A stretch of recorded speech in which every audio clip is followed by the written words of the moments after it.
Hi, I'm Jen Royle with the Boston Herald, and welcome to Talk of the Town, sponsored by Sports World of Peabody, New England's largest sports memorabilia store.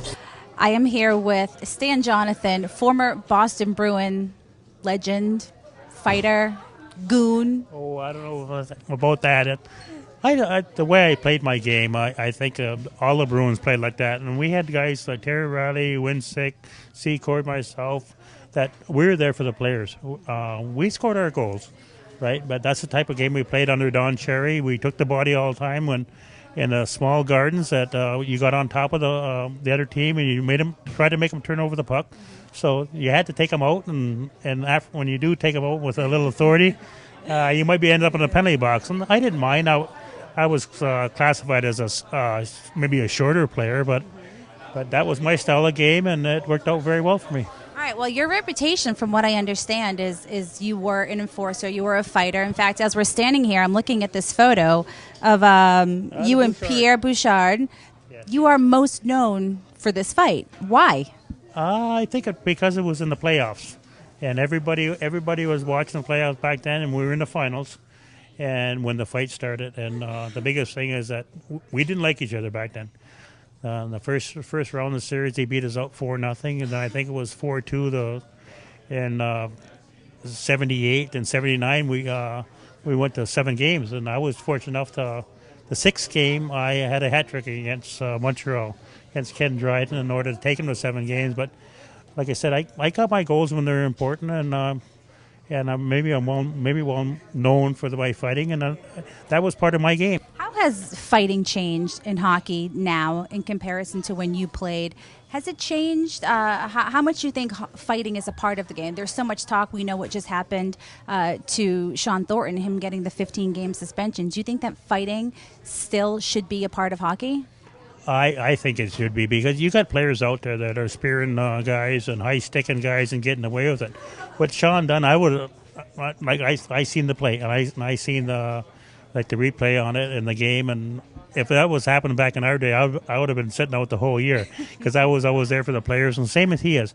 So it has changed. It has changed, but like I said, like I said, it didn't bother us back then, because we took care of our business and took care of the Ricky Middletons, John Retells, that our goal scorers, and we played as a team, and that's the way the Bruins always was. And I thought it was very extensive for the how many games he got, but and see like I said, things are changing and the fighting has changed. We got to get out the high sticking and the way things are going. They got helmets on, they got face masks on, and the players forget about the right. I think we had more, whatever said. We took care of each other, but we had more respect for the other guy's head, and like things now. But the guys are turning their back on the plays, and that's why they're getting hurt. Like I said, we didn't have 50 goal scorers. We still got the record for 11, 20 goal scorers.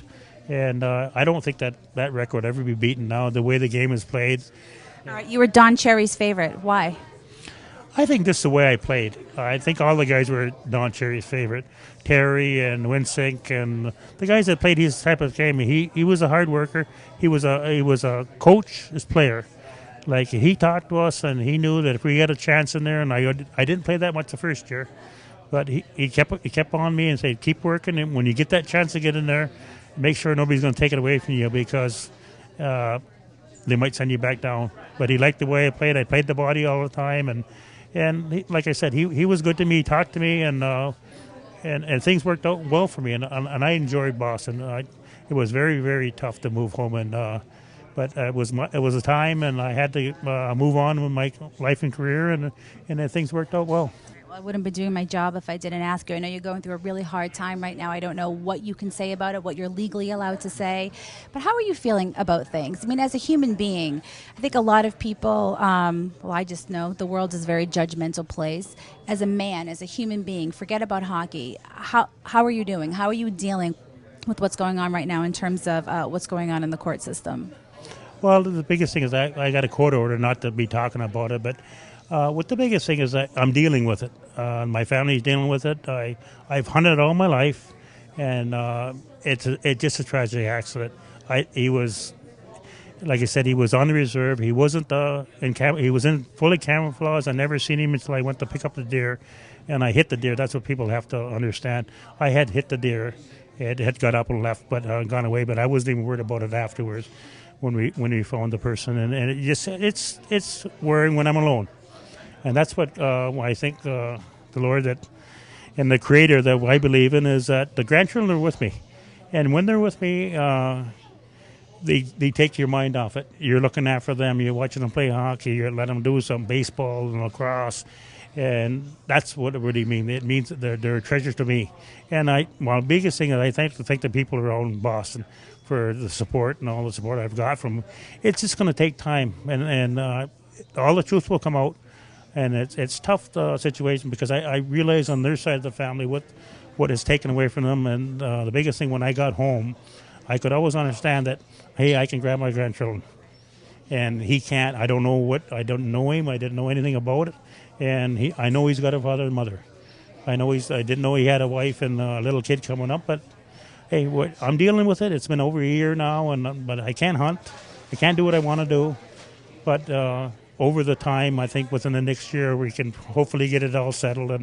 And again, I'd like to thank all the people from Boston, the Boston area, and for being behind me because it like I said, it's a tragic accident, and I don't know if they're trying to make something that is not, but the truth will come out, and hopefully that things will work out for my family because it is both ways. On their side of the family, it's very stressing. On my side of the family, it's very stressing because I got to live with it. I think accident is the key word, and I think people in Boston here do have your support. And I don't think you're not so tough. I don't know. I don't know what all the hype was about you. I feel like we could duke it out right now. I might win. Yes, that's what the wife always tells me. That she's always a winner. But the penalty box back then, my heart was with the Bruins, and the biggest thing is, like I said, thanks very much for being back around Boston. And I miss the town. I miss the seafood. So, but thank you very much for having me. Thank you for your time, Stan.